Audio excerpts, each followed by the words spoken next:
Dr. Henry Kissinger is here. He served as Secretary of State and National Security Advisor under Presidents Nixon and Ford. He is a recipient of the Nobel Peace Prize. His latest editorial in the Wall Street Journal is called How to Resolve the North Korea Crisis. I am pleased to have him back at this table. Welcome. Pleasure. You are looking good, I assume feeling well. I feel well. That's a heavy title there, How to Resolve the North Korea Crisis, because every government that I can remember has been trying to do that. How would you do it? No, it's a way to approach solving it. The basic point of the article is that the major thrust of our foreign policy has been, on the one hand, to threaten North Korea with consequences, right, and on the other, to ask China to help us.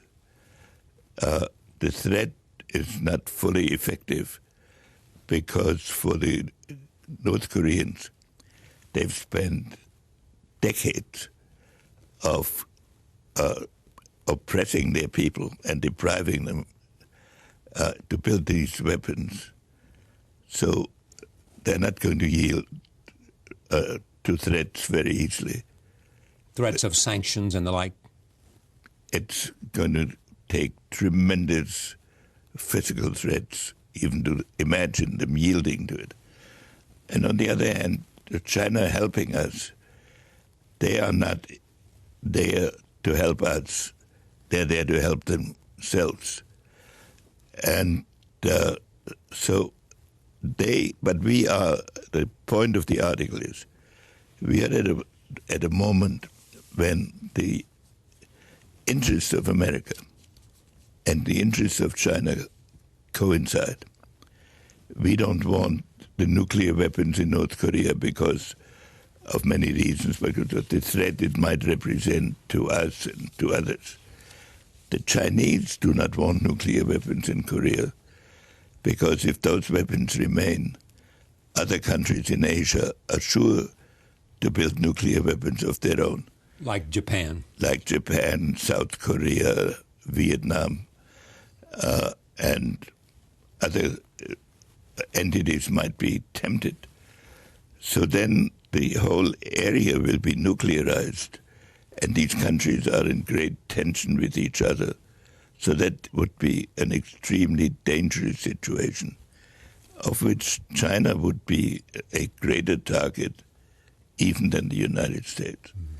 So I think we are at a moment where it is conceivable that if we continue our pressures, and if China uses its influence and its pressures, that the North Koreans might be induced substantially to reduce their nuclear threat. But at the end, denuclearization has to be the objective. Okay, but this idea has been there. A lot of people, even this president, tried to get the Chinese. They came down to Mar-a-Lago. He talked to them about going light on his complaints about trade, if in fact they would use their influence with China. Was his approach wrong? But the proposition that we help them with trade if they help with China looks like a commercial proposition. It looks as if they're in business there to extort economic progress. The problem for China will be that if North Korea gives up its nuclear weapons, it gives up the only significant achievement to which they can point. And it might therefore lead to either a collapse of the regime or great unrest. And it will lead to a period in all of Korea of major adjustments. So what I believe the Chinese need from us is a discussion of how we visualize the evolution of Korea after the denuclearization has been achieved. So we have not had an adequate discussion of the consequences of our objectives. And I believe that with that discussion, a joint policy with China could make much greater progress. But the fact is that General Mattis and also the Secretary of State have both said we do not want to change the regime. You know, we just want them not to use nuclear weapons. There is no threat from the United States. No, we don't want to change the regime. Right. But if the regime collapses or disintegrates, we will not mourn it. And the consequences of a disintegrating North Korea right at the border of China with the possibility of many refugees is something that preoccupies China. They're also preoccupied, you write and say, by the idea of a reunification of the Koreas, North and South, which would somehow evolve into one more nation in the area who may be opposed to them if the South Koreans dominate a unified South Korea. I think a unified Korea is something that may be less dangerous than a divided Korea, one of which has nuclear weapons and starts pressing for its objectives. And the possible unification of Korea should be one of the subjects that will be discussed, and not only with China, but also with South Korea and Japan. I mean, can you sit down with the Chinese, I'm asking, as a diplomat, and say, okay, tell me what you want. Tell me what your fears are. And let's figure out how we can meet both of those objectives. And I'll tell you what I want and what I need and what my fears are. I think the better way would be to send some private emissaries to the Chinese and say, here is our notion of the evolution of the region if things continue as they are, that some military clash by somebody is inevitable on the present course sooner or later. And the way we can remove this danger, and above all remove the danger of nuclear weapons, is to come to two understandings. One, the kind of pressure that will be applied. And secondly, the political structure that we will recommend to the world to support afterwards. And then to put that forward in some manner in a formal channel. What do you think the Chinese would accept? What kind of proposal? Well, this is speculation on my part. I think the Chinese would live with a united Korea that remains part of the American alliance, but with limitations in North Korea of high-performance weapons and deployments close to the Chinese border, but a Korea that's otherwise unified. And you think it's best to do this behind the scenes with an emissary in private to create the conversation? No, there has to be a formal negotiation.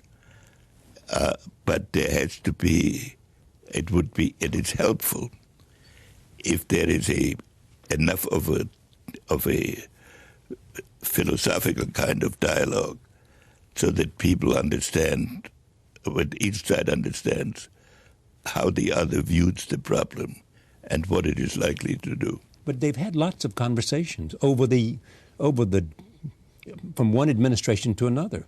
George W. Bush, Barack Obama, Bill Clinton. There have been lots of conversations. And I'm familiar with many of them. Sure. But those conversations were usually why you should help in North Korea.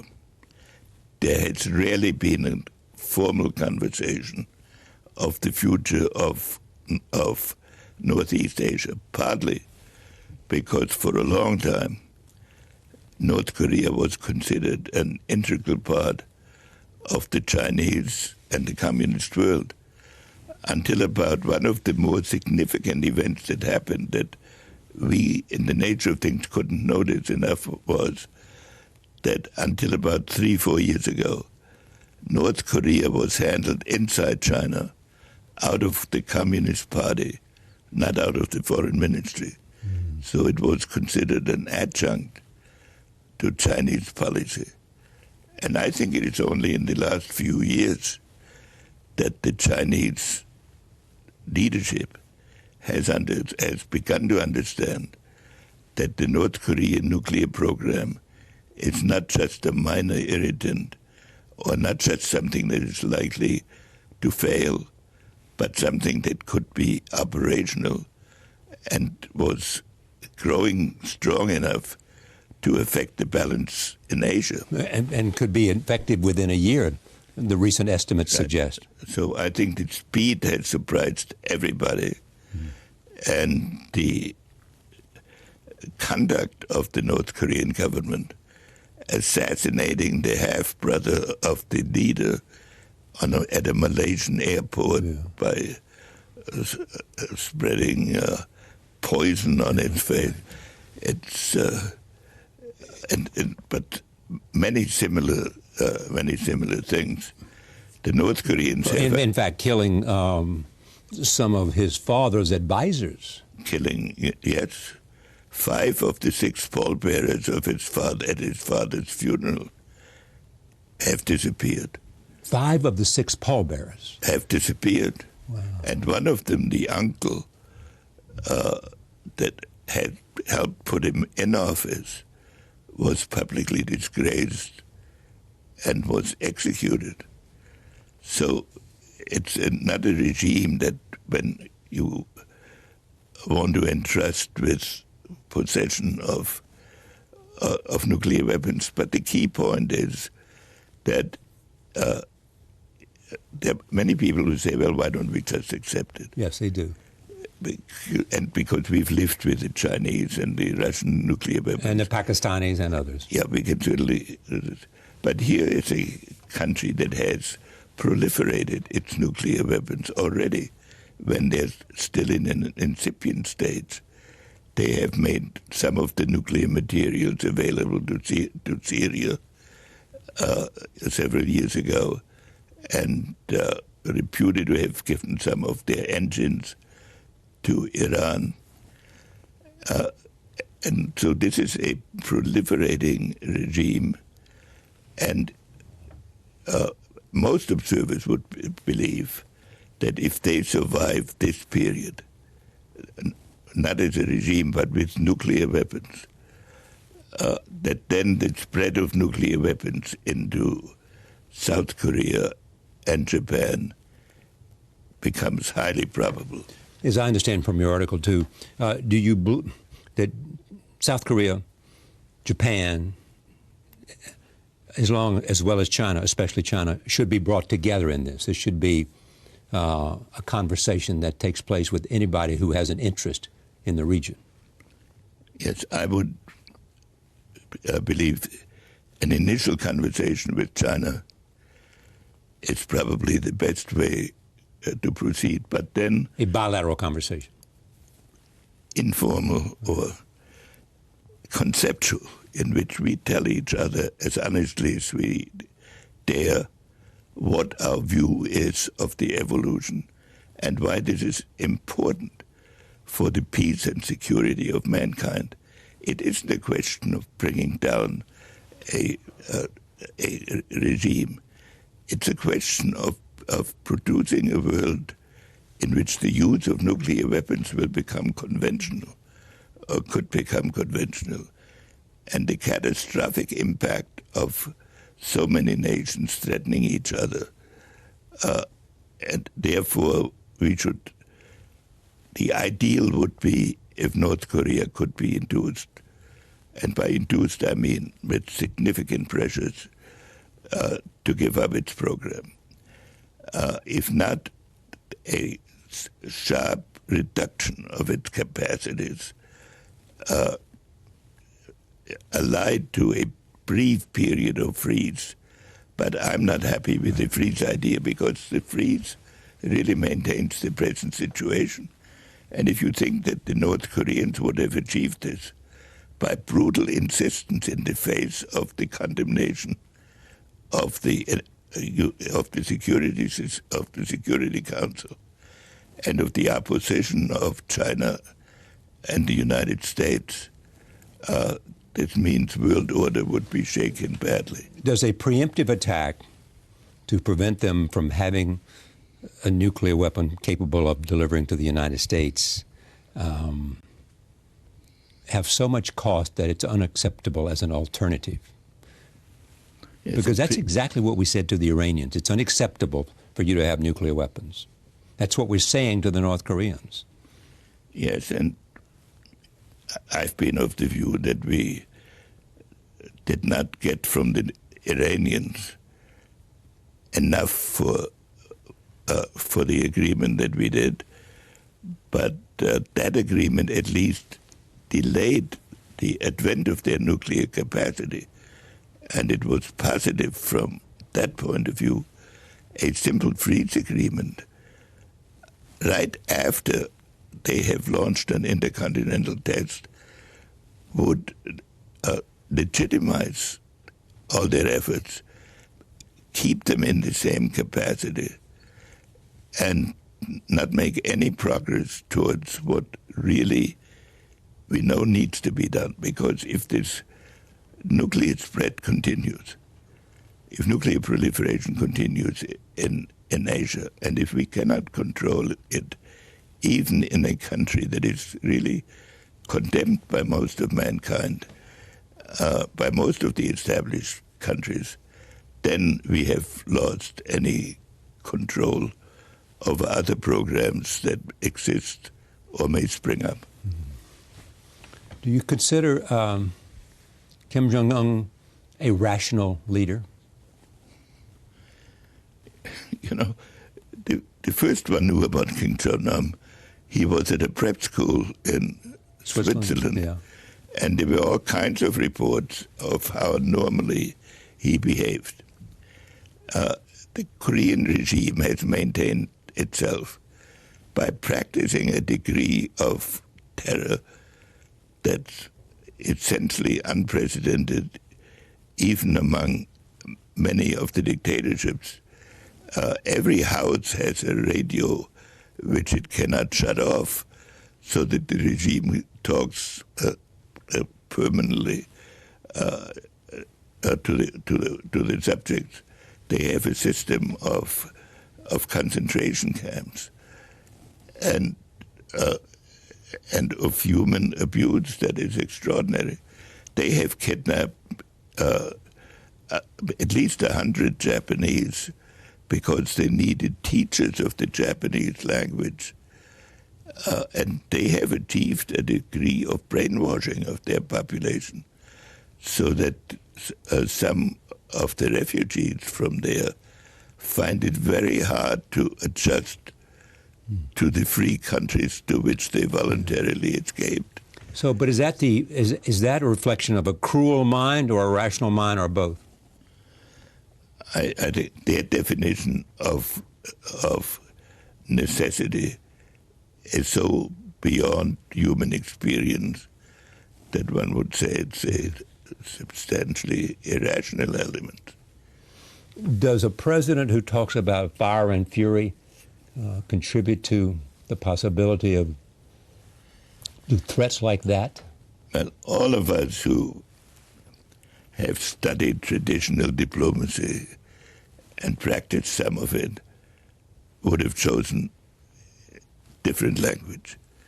But on the other hand, we would have said to give a very sharp warning to North Korea that they're playing with fire when they threaten the United States directly, and when they say the only use of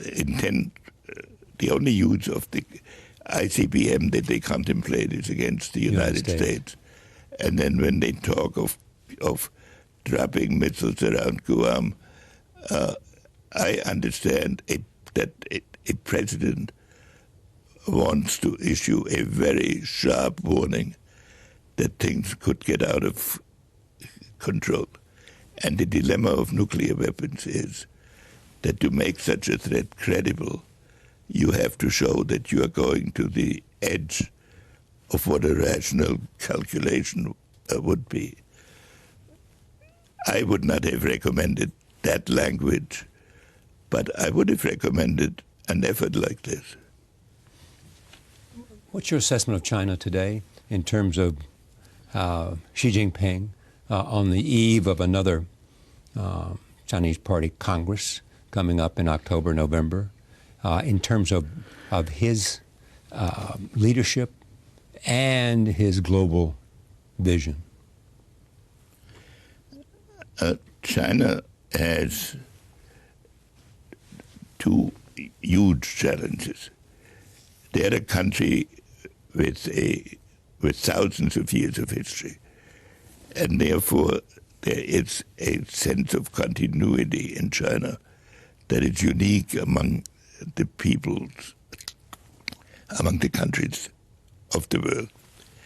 But they now have to undergo a significant reform program for their own economic necessities, and a reform program that to some extent alters some of the major reforms that were made in the last generation, and has therefore to attack some of the institutions, especially in the economic field and in the economic practices. So that is a huge challenge. And in this, to do this, they would prefer not to have to have an international crisis. And they know that a confrontation with the United States would sap so many resources that their economic, what they call dreams, could not be realized.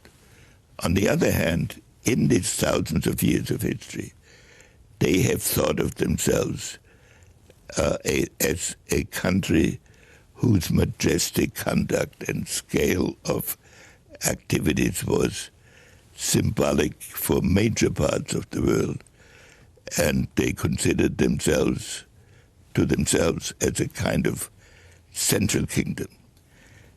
They have to find an international place now in a world in which they, for the first time in their history, are equaled by at least the United States. They are no longer alone, no matter how great their effort. Now, how you create an international system, a concept of international system, in a society that historically has thought itself unique. The Chinese did not have a foreign ministry until the end of the 19th century. The foreign policy, as we know it, was conducted by something called the Ministry of Rituals, that classified each country by the degree of its dependency on China.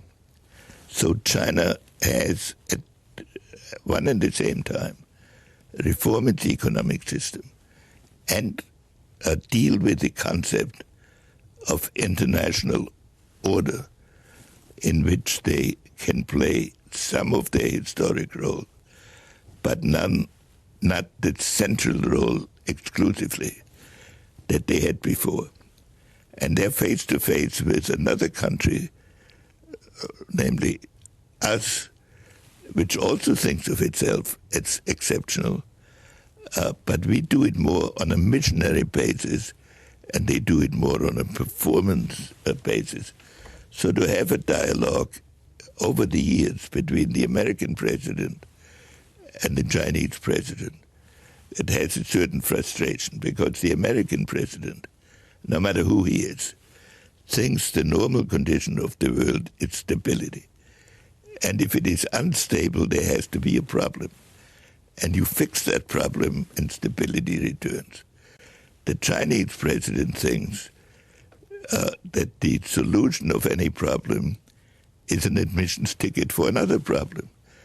And therefore the Chinese president is thinking of a process.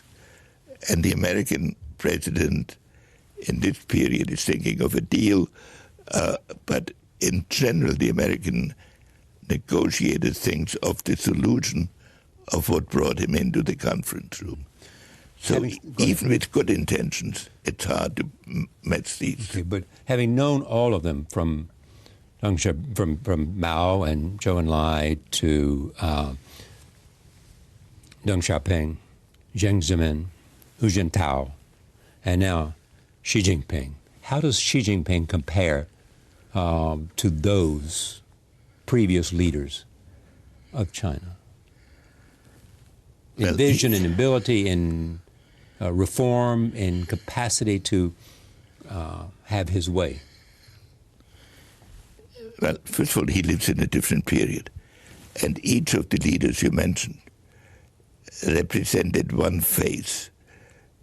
Mao unifying China, Deng bringing it into the world, Jiang Zemin overcoming the effects of Tiananmen and making it a part of the international system. Hu Jintao to try to bring some quiet to a period of turmoil. Now here is a man who is trying to combine some of the elements of the others and is moving towards a position which, if he succeeds, will be comparable in influence to Mao, who did this society. If he moves to where he wants to go, he will be compared to Mao in terms of his influence on society. Yes, because he is trying consciously to remake the society that he inherited after decades of turmoil and to put it on a basis of what he calls the two dreams. The first dream goes into effect very soon in 2021, where China reaches the level of the poorer European countries. The second one is at the 100th anniversary of the founding of the People's Republic in 2049, where China, by his vision, will be at least as strong as the strongest other nation in the world. Therefore, why doesn't he want to do all that he can to make sure that North Korea is not a disruptive factor in the region? Well, because I believe this is his intention, this is his goal. I believe that he would reason that way, but it is the nature of the revolution through which we live globally that leaders can find themselves in position where so many other pressures operate on them that they cannot do everything, and particularly at the same moment. He is now facing the 19th Party Congress, which is an event that occurs every 5 years and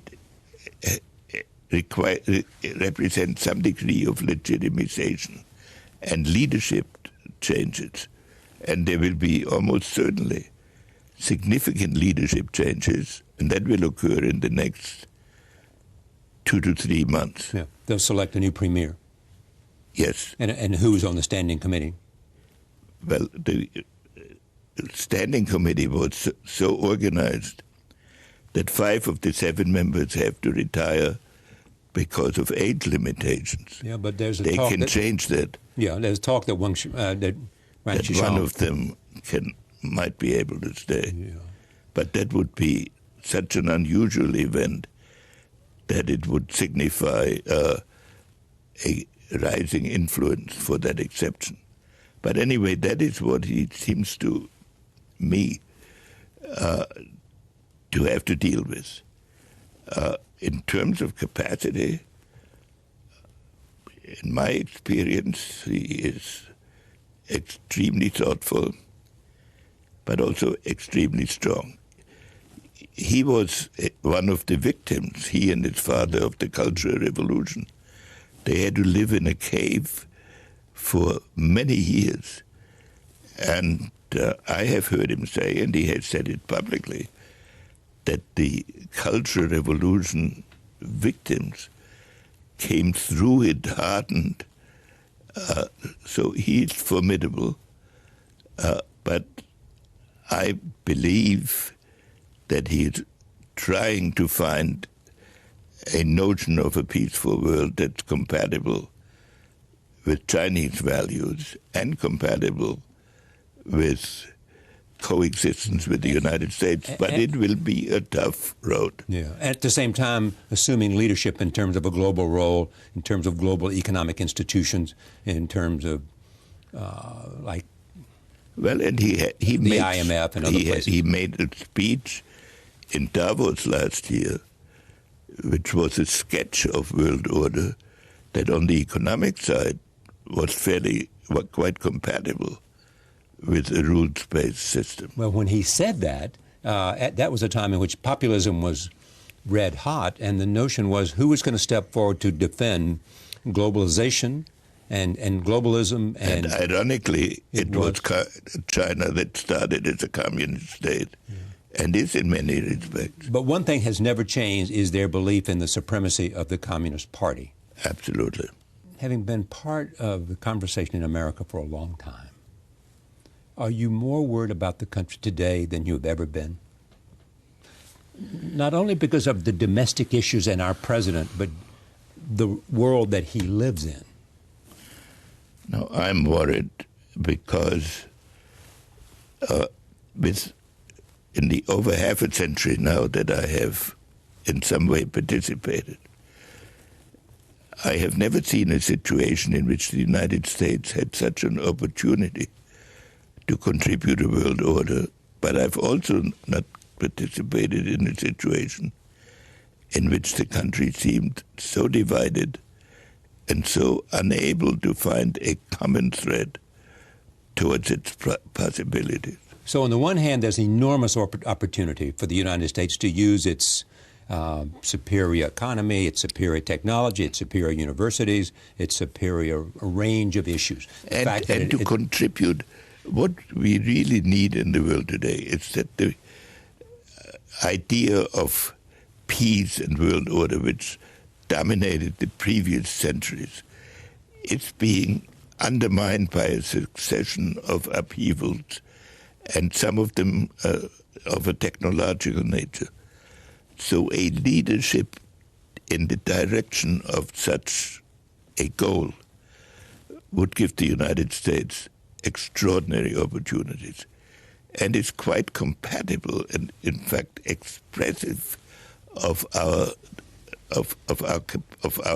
history and of our values. Based on what you know of this president, is he capable of that leadership? I used to say, I'm hoping for an Augustinian moment, for St. Augustine, yes, who in his early life followed a pattern that was quite incompatible with later on, when he had a vision and rose to sainthood. Now, one does not expect the president to become, but it's conceivable. And when you realize that the peace of the world and the future of the world depends on you now, so that much of what is the day-to-day activity falls away. I think that's the unique aspect of the American presidency. And this is why Is this president losing that opportunity because of his behavior? There are things that happened that I didn't like. But I have not ever joined this impulse to destroy it, because I've seen what happens when a presidency collapses.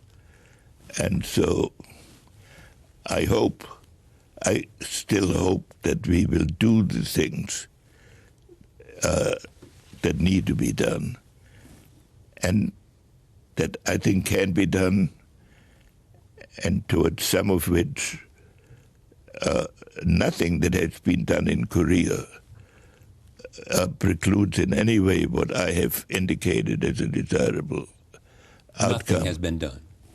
I think it is possible that what I've described can be done within the existing framework of policy.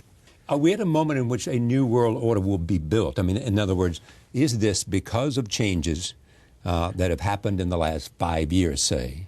Are we looking at a time, at a moment in which clearly there is a demand for the creation of a new world order because of changes in the geopolitics of the world? But people may not even yet know what they want in a clear enough way.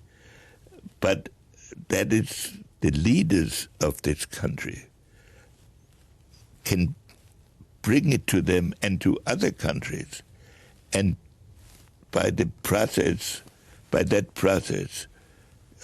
produce it. I mean, there's nobody in many centuries ago, in the 17th century, Europe killed 30% of its population with conventional weapons in a war that started over religion and ended after 30 years with establishing the principles of sovereignty and self-determination and so forth that nobody imagined when it started. At the end of the 30-year period. At the end of the 30-year period. So our art will be to try to create or participate in creating an international order while saving ourselves the 30 years of suffering that one required. That's not just America alone that can do it, but we can play an essential role in it. And we have enough respect as well as power to do it because of our history, because of what we did after World War II, because of the role that we have played since World War II to do yes. it. There's still that opportunity for America. We have not so damaged our reputation by being the one country that backs out of the Paris Accord, by the country that goes to the G20 and is hesitant to endorse Article 5, all of those things. Yes, but there are also aspects that attempt to move in the direction that I've described, but they're not always closed in the rhetoric that I have used.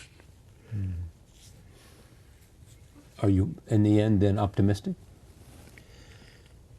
I'm hopeful. Hopeful. And I think we have a grave problem, but I think we can overcome it. Thank you for coming. A pleasure to have you here. Thank you for joining us. See you next time.